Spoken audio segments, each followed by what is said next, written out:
चलिए, तो let's move forward from angular acceleration, है ना।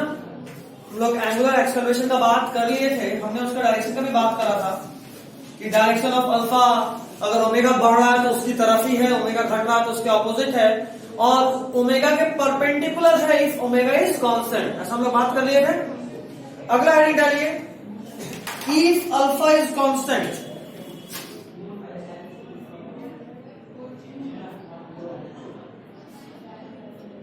इफ अल्फा इज कांस्टेंट तो 3 इक्वेशन ऑफ मोशन लग सकता है ना, याद है बताए थे। 2-3 यूनिवर्सल होता है और बाकी 3 सिर्फ तभी लगता है जब एक कांस्टेंट हो। एक कांस्टेंट पे क्या क्या पढ़े थे?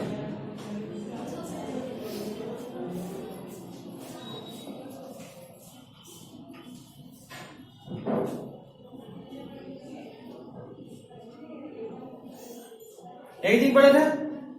इसी को अगर सर्कुलर टर्म से बात करें तो v को क्या बोलते हैं?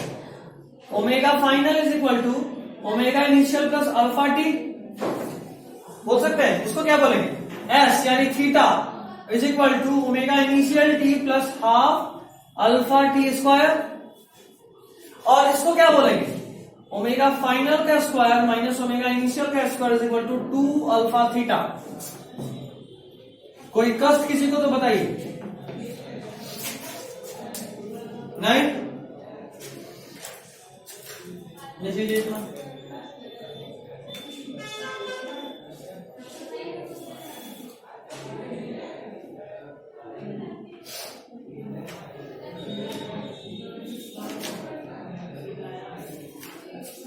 हो गया।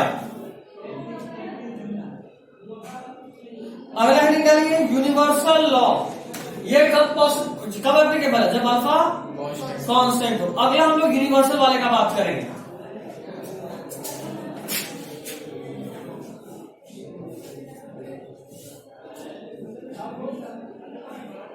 यही पढ़ते ना यूनिवर्सल में, v is equal to D S by D T, A is equal to D B by D T, और इसी को अगर चेंज करना हो तो क्या बोलेंगे? Omega final is equal to D theta by D T, और यहां क्या बोलेंगे? ओमेगा फाइनल क्या ओमेगा लिखो, यहां क्या बोलेंगे? Alpha is equal to D omega by D T.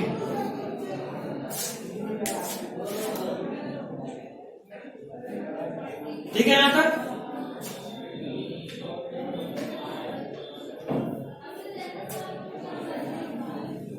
Next निकालिए, uniform circular motion. Uniform circular motion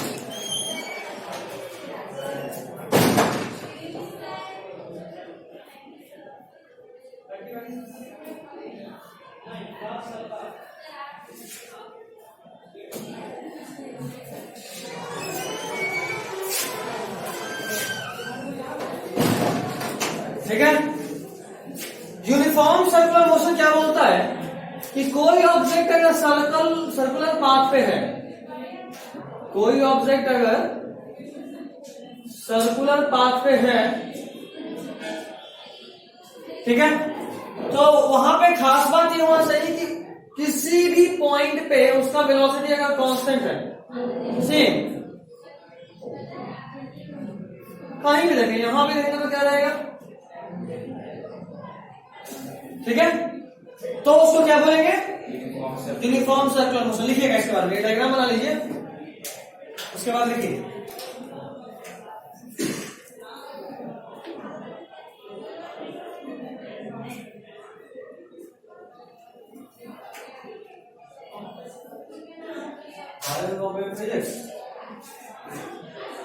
बायोकॉपी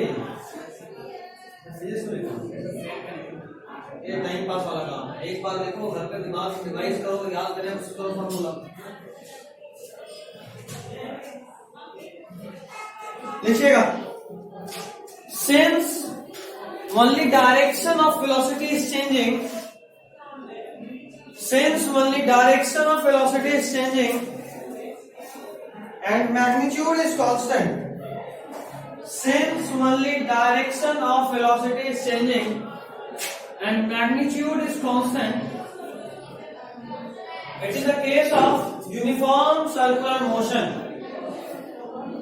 It is a case of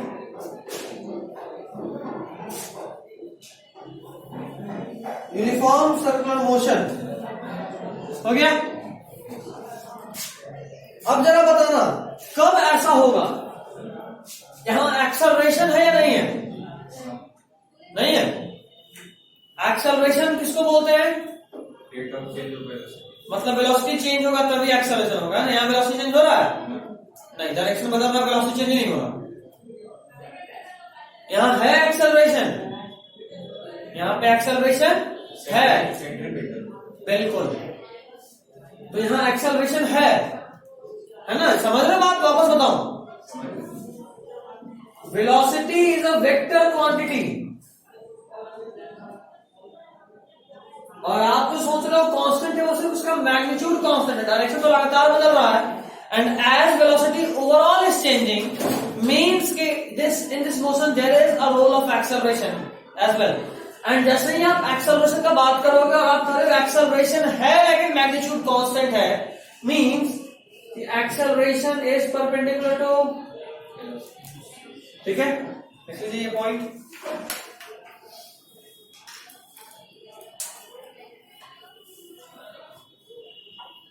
हो गया. नेक्स्ट पॉइंट देखिएगा. Corresponding acceleration is known as centripetal acceleration. Corresponding acceleration is known as centripetal acceleration. Corresponding acceleration is known as centripetal acceleration, and its direction is given towards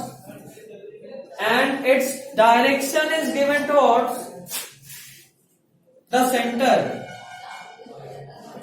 And its direction is given towards the center.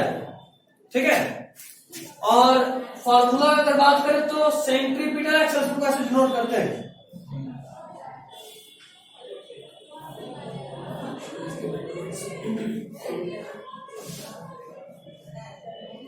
ठीक है. और इसका formula होता है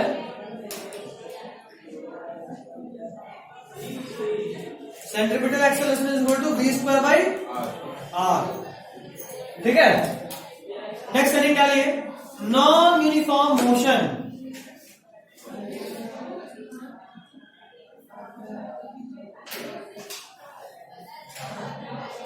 non uniform motion. And if I am talking about non uniform circular motion, what I mean is that कि यहां circle में object जो घूम रहा है उसका हर पॉइंट पे वेलोसिटी सेम नहीं है. ठीक है ना. और इसका सिंपल मतलब है दो मतलब. पहला मतलब कोई भी ऑब्जेक्ट सर्कुलर मोशन या सर्कल में तभी घूम सकता है जब उसका एक्सेलरेशन परपेंडिकुलर टू वेलोसिटी हो. सर्कल में घूमने का पहला condition acceleration perpendicular to velocity होना ही चाहिए. ठीक. और दूसरा बात, चूंकि इसका मैग्नीट्यूड भी चेंज हो रहा है, यानी कोई डायरेक्शन इधर भी एक्सेलरेशन लग रहा होगा, है ना. ये ऑब्जेक्ट यहां से एक एक्सेलरेशन इधर लग रहा है, इसीलिए ये ऐसे मुड़ गया. सोचो ये ऑब्जेक्ट को कायदे से जाने का मन इधर था, इधर जा रहा था, लेकिन चूंकि बंधा हुआ इसलिए ऐसे घूम रहा है. समझे बात? तो ऐसे घूमा क्योंकि बंधा हुआ, तो एक एक्सेलरेशन इधर लग रहा है जो है AC. ठीक है. और एक और एक्सेलरेशन इस तरफ लग रहा है. ठीक है. और इधर जो एक्सेलरेशन लग रहा है इसी की वजह से तो इसका मैग्नीट्यूड चेंज हो रहा है. क्योंकि हम इधर चल रहे हैं अगर ऐसे आगे, तो जब तक कोई हमको पीछे से धक्का ना दे तब तक मेरा स्पीड बढ़ेगा क्या? आगे की तरफ नहीं बढ़ेगा. तो अगर इसका स्पीड चेंज हो रहा है, बढ़ रहा है मतलब इधर है, घट रहा है मतलब इधर एक्सेलरेशन लग रहा है. समझे बात? तो इस केस में एक सेंटर की तरफ भी है और एक बाहर की तरफ भी. जो सेंटर की तरफ से क्या बोलते हैं, और जो बाहर की तरफ हो सेंट्रीफ्यूगल एक्सेलरेशन. क्या बोलते हैं? सेंट्रीफ्यूगल. अब वो इस तरफ है या इस तरफ में डिपेंड करता है कि वेलोसिटी बढ़ रहा है या घट रहा है. समझे आप? बताइए पर एक मिनट.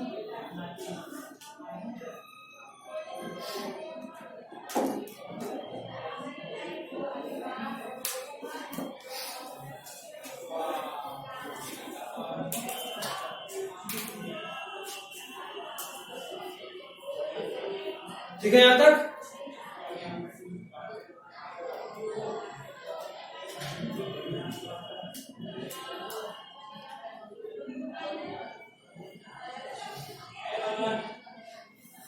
लिखिएगा। आई गेस आप ड्रॉ कर लिए होंगे, कर लिए ना? तो कर लो फटाफट। इसमें इसमें क्यों बनाओगे यार, ये सेंट्रीपिटल का था, अब हम नॉन यूनिफॉर्म बता रहे हैं। वापस बनाओ यार, ये पूरा टकरा कर दिए दोनों को वापस बनाओ। तो जो एक्स्ट्रा की उसको काट दो, वो नॉन यूनिफॉर्म के लिए, यूनिफॉर्म में थोड़ा लगेगा।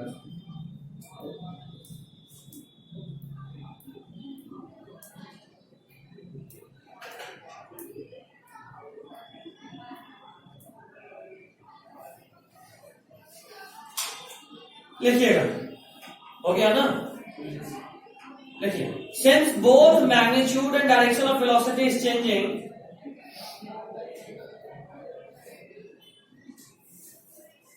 since both magnitude and direction of velocity is changing, it implies that velocity of magnitude is changing. पता है सेंट्रीफ्यूगल को टेंजेंशियल एक्सेलरेशन भी बोलते हैं। अच्छा अगले पॉइंट में लिखवा दीजिए, लिखो क्या लिखे थे बेटा? Magnitude and direction of velocity is changing, it implies that acceleration must be at certain angle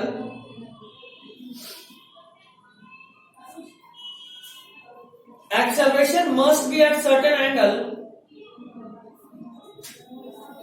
acceleration must be at certain angle other than 90 with the velocity. Acceleration must be at certain angle other than 90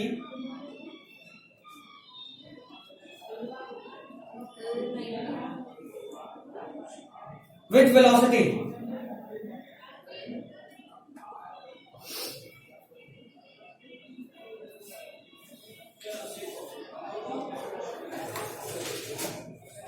ठीक है, जरा समझना।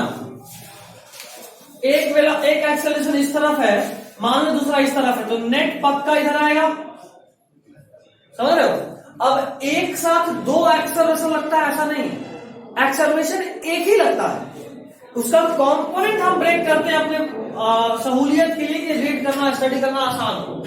तो acceleration जो लग रहा है net, वो किधर लग रहा है?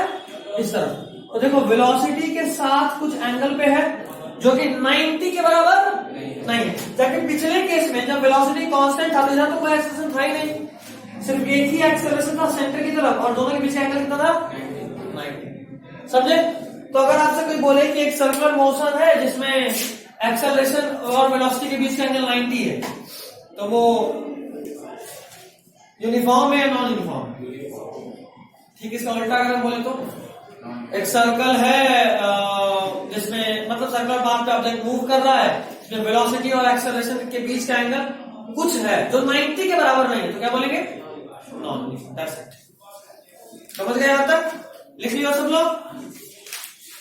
अगला हेडिंग भी नहीं, आई गेस हम एक बार डिफरेंशिएट कराते हैं सेंट्रीपिटल और टेंजेंशियल को। ऐसे करके लिखो, इस तरफ सेंट्रीपिटल और इस तरफ टेंजेंशियल। सेंट्रीपिटल को AC से रिप्रेजेंट करते हैं, टेंजेंशियल को AT से रिप्रेजेंट करते हैं।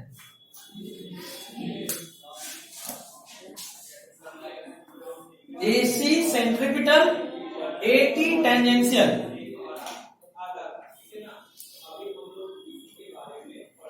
AC centripetal, AT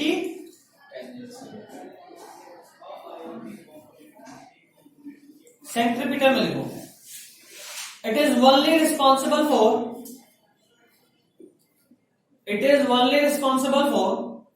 changing direction of velocity. It is only responsible for change in direction of velocity. Only responsible for change in direction of velocity. Next point, formula ही लिख लो। AC का formula पता क्या होता है? V square by R. लिख लीजिए उसी साइड में, AC is equal to V square by R. Next tangential की तरफ हम देखो, responsible for change in magnitude of speed, magnitude of velocity लिखना, responsible for change in magnitude of velocity, speed में तो खाली मैग्नीट्यूड ही होता है और कुछ होता नहीं। Responsible for change in magnitude of speed, velocity, sorry हाँ वेलोसिटी, स्पीड नहीं। फॉर्मूला AT का होता है, AT is equal to dv by dt normal. ऐसा क्यों बोले, देखो तो ये स्ट्रेट लाइन मोशन हो गया ना, स्ट्रेट लाइन में चलने का मन कर रहा है, उसी तरफ या उसके ऑपोजिट में एक्सेलरेशन लग रहा है, तो ये स्ट्रेट लाइन वाला बात तो है, स्ट्रेट लाइन वाला फॉर्मूला है। ठीक,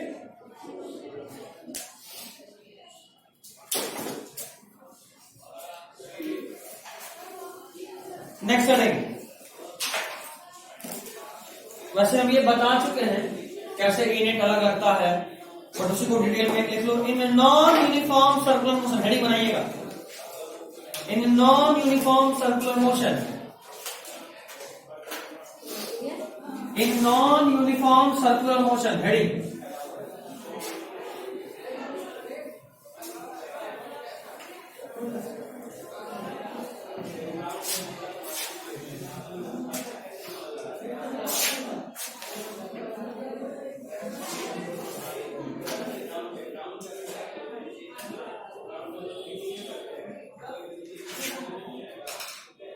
ये रहा सेंटर, ये रहा आपका रेडियस, एक ऑब्जेक्ट इधर जा रहा है, वेलोसिटी इसका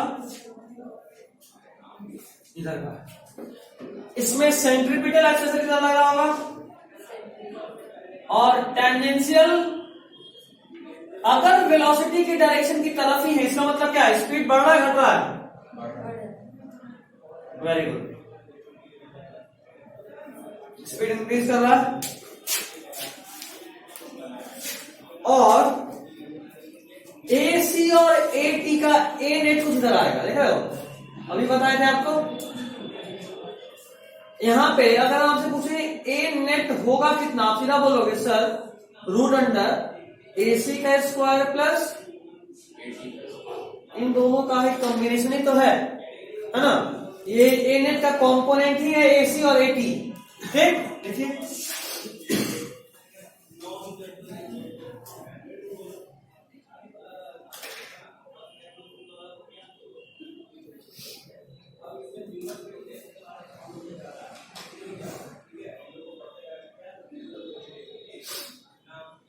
अच्छा, वेलोसिटी और A नेट के बीच का एंगल को हम मान लो अल्फा बोल दिए। ठीक, वेलोसिटी इधर था और A नेट इधर है, इन दोनों के बीच एंगल को हम क्या बोले हैं। और अगर हम जानना चाहें कि अल्फा कितना होगा तो कोई इनको बता सकता है tan अल्फा कितना होगा। tan alpha perpendicular by base AC by AT, और इसी में अल्फा अगर बोले तो tan इनवर्स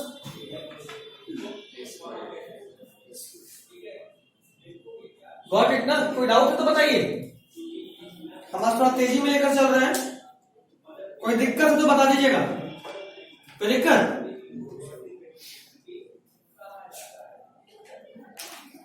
ठीक है यहां तक।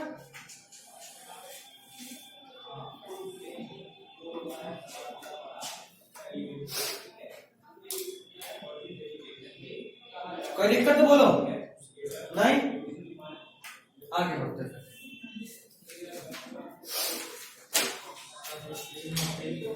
कोई डाउट? देखो जरा, इस तरफ वेलोसिटी है, इसी तरफ AT है, तो धीरे धीरे स्पीड को बढ़ता चला जाएगा। ठीक, इसी का ठीक उल्टा केस, अगर हम चाहते हैं स्पीड डिक्रीज कब करे वो वाला दिखाना, तो क्या दिखाएंगे, जिस तरफ वेलोसिटी है, जिस तरफ वेलोसिटी है उसके ऑपोजिट डायरेक्शन में AT है ना। और अगर इस केस में हमको A नेट बताना तो हम क्या बताएंगे, इधर है ना। यहां पे अगर हम बात करें वेलोसिटी और A नेट के बीच का एंगल तो क्या बोले, मान लो अल्फा बोला, इसमें तो और कचरा है। हाँ ठीक है, चलो हो जाएगा फिर। नहीं तो अगर स्पीड को घटाना है तो जिस तरफ वेलोसिटी है उसके ऑपोजिट डायरेक्शन में होना चाहिए 80। ये हुआ। अब हमको पता है ए नेट सर्कुलर में AC प्लस 80 होता है, पता है। तो AC इधर है, 80 इधर है, तो नेट इधर ही आएगा ना। और हम ए नेट और वेलोसिटी के बीच का एंगल बता रहे हैं, तो ये होगा अल्फा। That's simple. देख लो, बना लो मतलब इसको दोबारा से।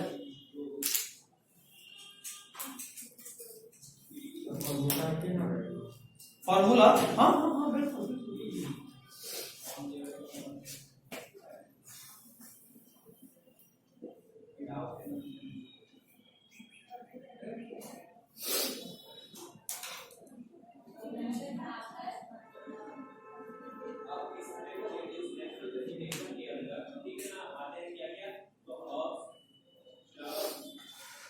एक डेरिवेशन है, काम अब डेरिवेशन का तो नहीं आएगा आपको, सीधा फार्मूला पे बात करें। तुम से पूछ रहे, बाकी कुछ काम नहीं आएगा। डालिए heading, relation between V, R and omega. Relation between V, R and omega. ये V क्या है, लिखिए ना साहब, पहले लिखिए। Relation between V, R and omega. आज हम अपना 80% स्पीड में बढ़ा रहे हैं, दिख रहा है। 20% और बढ़ा सकते हैं अगर आप लोगों का इच्छा हो तो। क्या पढ़ना है, इतने अच्छे से प्यार से बहुआ रे करके पढ़ा है कि नहीं। तुम लोग ऐसे ही मेरे लिए माइक्रोब्स हो, छोटे बच्चे, कुछ ज्यादा ही छोटे हो गए बस। ठीक है अंदर। देखो V, R और ओमेगा क्या है। V क्या है,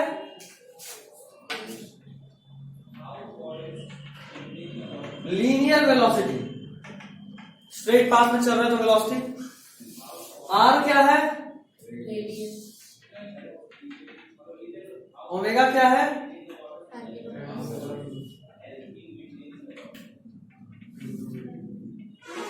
ठीक। तो देखो यहां पे ये है V लीनियर वेलोसिटी, ये है R, और जिस स्पीड से वो ऐसे मुड़ रहा है इधर क्या है ओमेगा। हम इन तीनों के बीच में रिलेशन चाहते हैं, और वो रिलेशन डिराइव करते हैं नहीं, फाइनली बोलो नहीं, ठीक है। तो फॉर्मूला होता है V is equal to R omega, ठीक, V R ओमेगा। तो यहां से ओमेगा का वैल्यू क्या आता है, V बाई, लिख लीजिए बस, राइट तो कर दिए नहीं, ये जरूर लिखिएगा V R ओमेगा में सब क्या क्या है, तो बाद में यही भूले तो था।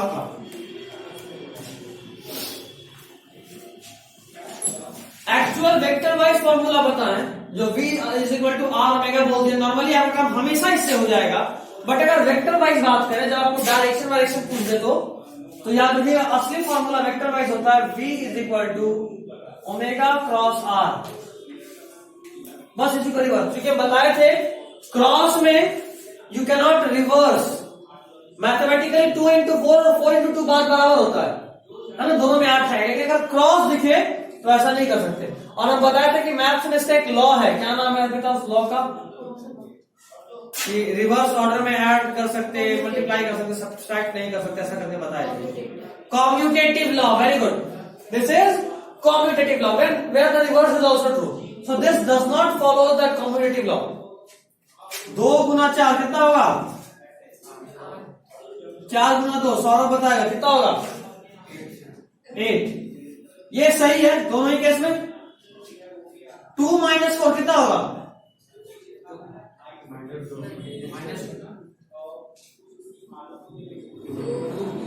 देखो यहां मल्टीप्लाई करने में कैसी भी ऑर्डर में करो आंसर सेम आ रहा है, सब्ट्रैक्ट करने में आ रहा है क्या, नहीं।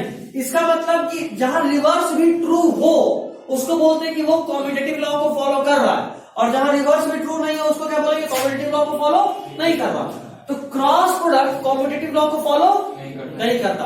ऐसा क्यों हम बताएं? ये भी फॉर्मूला में मैथमेटिकली तो बात बराबर ही है, लेकिन जब डायरेक्शन निकालोगे तो बताए थे ओमेगा की तरफ से शुरू करना होगा और आर की तरफ जाना होगा। तो वेलोसिटी अगर कोई बोल रहा है, कोई सर्कुलर पोर्शन में घूम रहा है, उसका ओमेगा मान लो इस तरफ है और आर अंदर है, तो ऐसे होगा, उसका वेलोसिटी किधर है? बाहर की तरफ। ये समझना है। और अगर आर ओमेगा करते तो देखो, आर यहां से शुरू करते और ओमेगा पे जाते, आर से शुरू किए ओमेगा पे गए तो किधर आता? अंदर, है ना? तो इसीलिए चूंकि डायरेक्शन बदल जा रहा है, इसीलिए हम कह सकते हैं कि वेक्टर क्वांटिटी में डायरेक्शन का बहुत मैटर करेगा।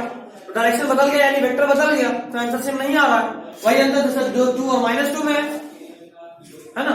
इसीलिए ये सीक्वेंस भी जाना जरूरी है कि असली है ओमेगा क्रॉस आर, बट याद रखने के लिए v = r ओमेगा आसान है, इसीलिए बोले कि वैसे याद रखिए।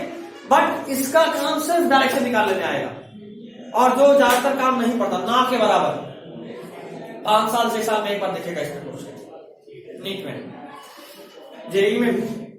आप लकी हैं कि सुपर लकी है, हमको नहीं पता।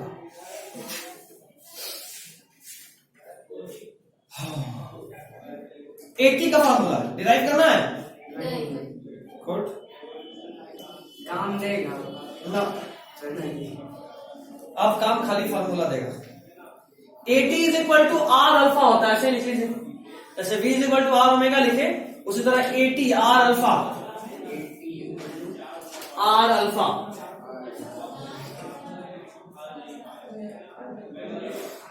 आप फॉर्मूला शीट दीजिएगा। नो, अभी तो मूड में। हाँ, इधर है, इधर है 80, इधर है r, ठीक है। अभी यहाँ रिवर्स वाला बना है, रिजल्ट दिख रहा है, खैर कोई नहीं, चलो यही कर लेना। इधर है 80, इधर है r, ठीक। और अल्फा किधर होगा? देखो पीछे की तरफ एक्सेलरेशन, यानी इसको पीछे की तरफ लग रहा है, क्योंकि स्पीड डाउन हो रहा है, गाड़ी चला था, टायर आगे आगे घूम रहा है, आप ब्रेक मारे, मतलब कोई उसको पीछे की तरफ खींचा होगा तभी तो रुकता है, ये तो चलना ही जाएगा। मतलब ये कि आपका अल्फा इस केस में इधर है, 80 इधर है और r ये है, हमको इन तीनों के बीच में रिलेशन चाहिए, ठीक। अल्फा यहां से निकल जाएगा 80/r, ये भी लिख लो।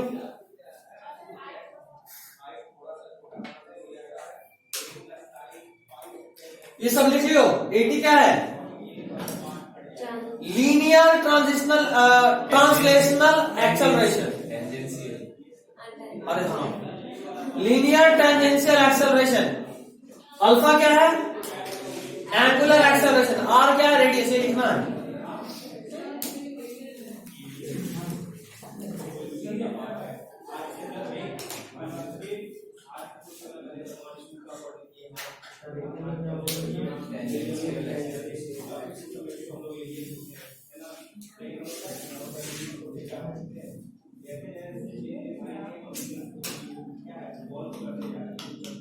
एसी का फॉर्मूला क्या था? v²/r। उसका एक और फॉर्मूला होता है v ओमेगा। कैसे ये हम डिराइव कर दें? छोड़ दें, अरे एक लाइन क्या कर ले, कुछ नया नहीं है। एंगुलर एक्सेलरेशन, हाँ, ज्यादा तेज पढ़ा रहे, बाउंस तो नहीं करना ना। उम्मीद करते हैं आज ज्यादा समझ में आ रहा होगा, अच्छे से पढ़ा रहे हैं। खुद का टारगेट क्या है? नहीं, हम लोग बोले तो कुछ बात नहीं, आपको पता है ना, कब हम कल्टी मार रहे होते हैं, कब हम पढ़ा रहे होते हैं। बायो में गलती मार रहे होते हैं। कल मेरा सेशन था बायोलॉजी पाला, तो परसों मेरे पास मेल आ गया कि सर आपका कल सेशन है। बोले ठीक है, हम रेडी हैं। कल टाइम पे जगह 7-8 बजे, तो सेशन सीट में से नामे आएगा, हालत है, ज्वाइन करें कि नहीं ज्वाइन करें। सबको मेल किए, तो वो लोग स्लाइड फिक्स कर देता है कि 40-45 स्लाइड है, आपको पढ़ाना ही है 1 घंटे में, नहीं पढ़ाइएगा तो फिर आप पे कुछ डिसिप्लिनरी एक्शन हो सकता है, ज्यादा बातचीत नहीं करनी। और ये भी है कि अगर कोई कारण से लेट हो गया मतलब मान लो बच्चे लोग ज्वाइन नहीं किया होगा, 40% बहुत ज्यादा हो गया, बिल्कुल हो गया। मान लो बच्चा लोग भी लेट हो गया, कई बार ऐसा भी होता है ना, जैसे मान लो हम आ गए टाइम पे, तुम लोग में से कोई टाइम पे एकदम खुद तो पढ़ाएंगे नहीं, रुकना है। मान लो बच्चा 30 मिनट बाद ज्वाइन किया, तो 30 मिनट में कहां से खत्म होगा? ऐसा भी होता है। ऐसा बात है, तो 30 मिनट में तब आप स्किप कर सकते हैं, नहीं तो कायदे से आपको पूरा पढ़ाना है। इसमें देखते हो अनअकैडमी से जो क्लास होता है उड़ते रहता है, इग्नोर खूब करता है, यही कारण होता है कि उन लोगों को फिक्स होता है खत्म करना है तो करना है। हाँ जैसे एजीबी 5 सेकंड वाला बस जोक मारते हैं, फिर उसके बाद फील्डिंग मारना नहीं, उन लोगों पे ऐसा प्रेशर नहीं होता, अजनाकाश में नहीं होता। हाँ थोड़ा सा होता है बट ऐसा नहीं होता। उन लोग भी टाइम से ही आते हैं, कोई बीच में अगर उन लोग कैबिन में घुसता है तो डांट देते हैं, बवाल काट देंगे। औकात किसी में घुस गए मेरे कैबिन बाहर निकल। हाँ एक वीडियो में हुआ था ये। हाँ तो हम बैठे हुए थे, मैनेजर लोगों से बात हुए थे, ऑलमोस्ट 20 मिनट गुजर गए, तब जाके मेरे पास कॉल आया, सर आपका ही सेशन आप ज्वाइन क्या नहीं हुए। हम बोले देखिए इंग्लिश में बात कर रहे हैं इसलिए इज्जत से बात कर रहे हैं, अगर अभी अपने असली लैंग्वेज पे आगे तो आपको बहुत कर जाएगा। हम 1 घंटा पहले से आपको मेल कर रहे हैं कि मेरा नाम नहीं, कोई रिप्लाई नहीं कर रहा और अभी बोलते आप लेट हो। तो बोले कि बस ऊपर वाले को धन्यवाद बोलिए कि हम हिंदी में नहीं बोल रहे हैं, वरना जहां बिहारी टोन आया आप रोते हुए घर जाएंगे आज।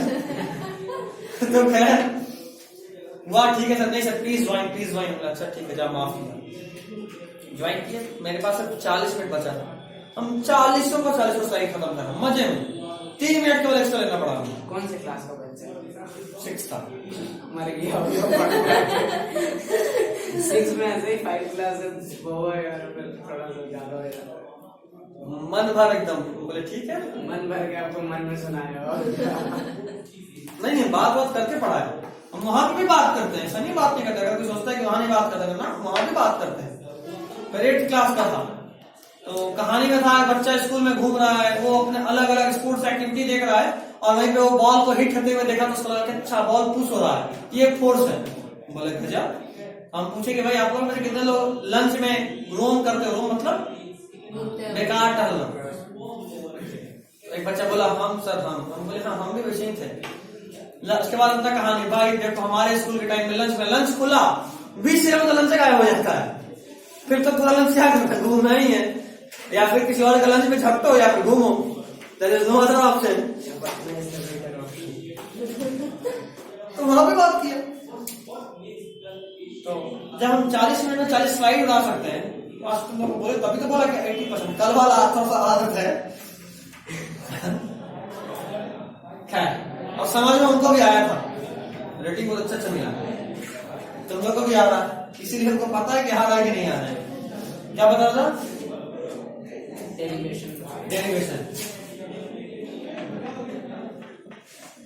v = r ओमेगा होता है, r स्क्वायर ओमेगा स्क्वायर भैया cotton putty Khelo. That's it, यही था डेरिवेशन। मन भरा नहीं भरा? नहीं भरा तो लो तुम आशीष सिर्फ तुम्हारे लिए, मेरा एहसान याद रखना। होता है इसको ऐसे लिख सकते हैं। अच्छा बस इतने लिख सकते नहीं लिख सकते? लिख सकते हैं या आप खुश हो जाए और जाइए। अच्छा अब इतना ही कर लो।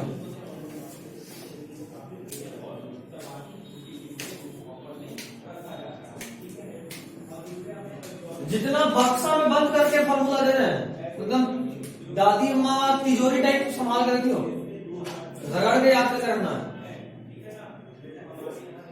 बक्सा वाला से बहुत जरूरी है। कितना टाइम हुआ?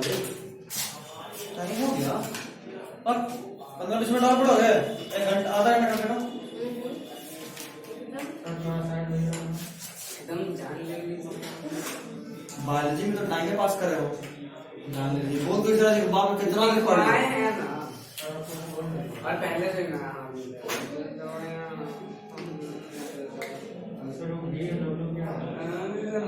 v velocity omega angular velocity. अच्छा क्या पढ़ना है ना? क्यों बताओ? नहीं देखा इसको, उसी को पढ़ाइए हम लोग क्या है, तो डेरिवेशन दीजिए सर।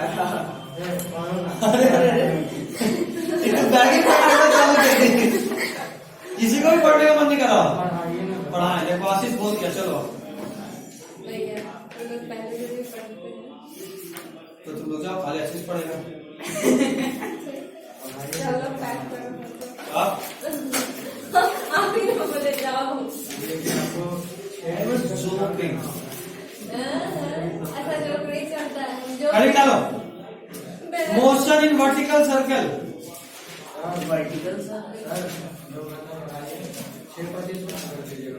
ओह नाइस का क्लास है। 6:25 बोलते हैं। किसना है कहाँ जाना है? ओह 6:25 में। सर और एक करने लीजिएगा 2 घंटा। Motion in vertical circle. देखो अभी तक जो मोशन पढ़े थे पैक कर लिया। चलो दूसरा अच्छा ये देखो अभी तक जो पढ़ रहे थे ऐसे ऐसे मोशन हो रहा है, सर्कुलर मोशन। मतलब ये कोई बाइक लिया और यहाँ से सर्कल सर्कल घूम रहा है, ये वाला। अभी कोई ज्यादा बड़े आदमी बाइक लिया ऐसे से सर्कल पूरा कर रहा है, समझे? Vertical circle. डेरिवेशन जरूरी है। आप भी घुमा सकते ये घुमाए तभी बोल रहे हैं। और स्टूडेंट डेरिवेशन दें या छोड़ देना? छोड़ दे। ठीक है जाओ आपसे और पढ़ो। फर्स्ट मैप से